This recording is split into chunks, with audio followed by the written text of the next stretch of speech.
لیکن قرآن نے ان عقیدوں کو اکٹھا کر کے لکھ دیا کہ یہودی اور عیسائی کہتے ہیں کہ جنت میں یا یہودی جائیں گے یا عیسائی جائیں گے، اس کے علاوہ کوئی جنت میں داخل نہیں ہو سکتا۔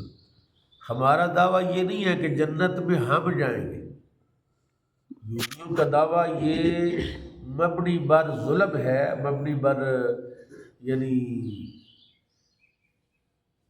غلط ہے کہ یہودی یا عیسائی ہی جنت میں جائیں گے۔ انہوں نے کہا کہ جنت تو بنائی ہے اللہ تعالیٰ نے ہمارے لیے، نحن ابناء اللہ و احباؤہ، ہم اللہ تعالیٰ کے محبوب اور اللہ کے پیارے ہیں۔ اللہ نے جنت یعنی بلکہ انہوں نے کہا ابناء اللہ، ہم تو اللہ کے بیٹے ہیں، تو اللہ نے جنت ہمارے لیے بنائی ہے۔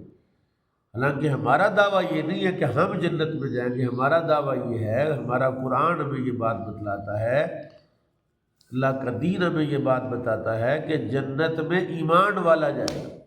اگر عیسائی کلمہ پڑھ لے گا مسلمان، وہ بھی جنت میں جائے گا۔ یہودی کلمہ پڑھ لے آج مرنے سے پہلے جو بھی ایمان والا وہ جنت میں جائے گا۔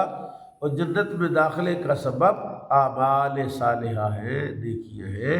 کسی برادری، کسی خاندان، کسی مذہب سے تعلق جو ہے وہ اس کا دخول جنت کا سبب نہیں ہے کہ فلاں مذہب کا ماننے والا جنتی ہے باقی کوئی جنتی نہیں۔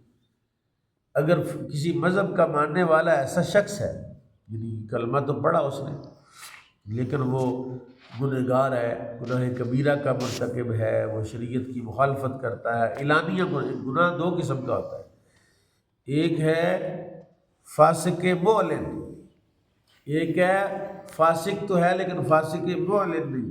فاسق معلن کا معنی ہے کہ وہ اعلانیہ گناہ کرتا ہے، اس نہ اللہ کی شرم ہے، نہ رسول اللہ کی شرم ہے، نہ لوگوں کی شرم ہے، شراب پیتا ہے، بدکاری کرتا ہے، جوا کھیلتا ہے، برسر بازار چوک میں بیٹھ کے تاش کھیلنے والے، جوا کھیلنے والے ہیں، تم کو پتہ ہے کہ یہ جوا حرام ہے لیکن وہ سریعام کرتے، وہ فاسق معلن ہے۔ تو فاسق معلن کے لیے توبہ واجب ہے، اگر توبہ نہیں کرتا تو وہ دوزخ میں جائے گا اور اپنے گناہوں کی سزا بھگتے گا، پھر اللہ اس کو جنت میں داخل کرے گا ایمان کی بنیاد پر کہ اس کے پاس ایمان موجود ہے۔ تو اللہ تعالیٰ نے رسول کریم صلی اللہ علیہ وسلم کو بتایا کہ محبوب آپ میرے بندوں کو مایوس نہ کریں کہ وہ بالکل جو ہے مایوس ہو جائیں کہ ہم سے بھی نہ۔ حضور نے فرمایا اگر ایمان والوں کو اللہ کے غضب کا پتہ چل جائے تو یہ اللہ کی دوزخ سے بے خوف نہ ہو، یعنی یہ پتہ چل جائے کہ اللہ تعالیٰ کس کے اندر غضبناک ہے اور جبار ان کا ہار ہے، تو یہ ڈرے کہ اللہ تعالیٰ ہمیں دوزخ میں پھینک دے گا اور اللہ تعالیٰ ہمیں جو ہے وہ عذاب میں مبتلا کر دے گا۔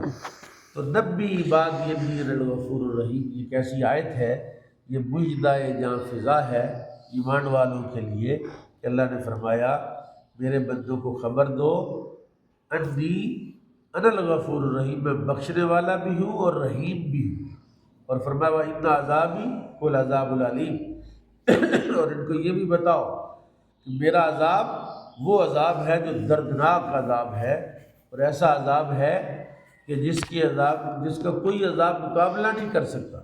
حضرت مولا علی شیر خدا کرم اللہ تعالی وجہ الکریم نے دیکھا کہ ایک جگہ پر ایک قافلہ جو لشکر تھا اس کو روکا، تو وہاں پر کیڑیاں بہت، چیونٹیاں ہوتی ہیں نا، بعض چیونٹیوں کی بلیں ہوتی ہیں، وہاں گھر بنے ہوتے ہیں، اتنی چیونٹیاں تھیں کہ وہاں لوگوں کا بیٹھنا رہنا پڑو جو کیا مشکل ہو گیا۔ انہوں نے اس کو آگ لگوا دی، آگ لگا کر ان کو ساڑ دی کہ چلو یہاں رہنا آسان ہو جائے۔ تو یہ بات رسول اللہ صلی اللہ علیہ وسلم کو پتہ چلی تو آپ نے فرمایا آگ کا عذاب تو سوائے اللہ کی کوئی نہیں دیتا۔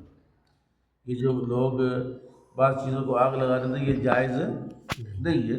آگ کے عذاب کا جو اختیار ہے وہ صرف اللہ کے پاس ہے، کسی کو جلانا جائز نہیں ہے، کسی کو ساڑنا، زندگی میں ساڑنا جائز، مرنے کے بعد کیسے جلایا جا سکتا ہے؟ جیسے ہندو اور یہ سکھ وغیرہ جو ہیں وہ اپنے مردوں کو جلا دیتے ہیں۔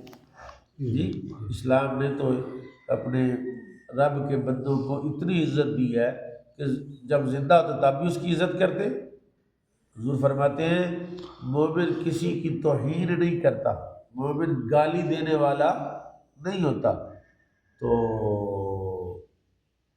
مرنے کے بعد کیسے کسی کی توہین کر، بلکہ اسلام تو یہ ہمیں حکم دیتا ہے کہ جب کوئی بندہ فوت ہو جائے اور قبر میں دفن ہو جائے اور قبر بھی پرانی ہو جائے، یعنی 10 20 50 سال 100 سال پرانی قبر ہو جائے، پھر بھی اس کی قبر پر آپ پاؤں نہیں رکھ سکتے، یہ حرام ہے۔ رسول نے فرمایا قبر پر پاؤں رکھنا اس سے آسان ہے کہ آپ آگ کے انگاروں پر چلیں۔ آگ پر پاؤں رکھنا، یعنی آگ جو ہے وہ تو آپ کے ظاہری جسم کو جلائے گی، جبکہ قبر کے اوپر پاؤں رکھنا آپ کے ایمان کا خاتمہ کر دے گا اور آپ کے ایمان کا نقصان کر دے گا۔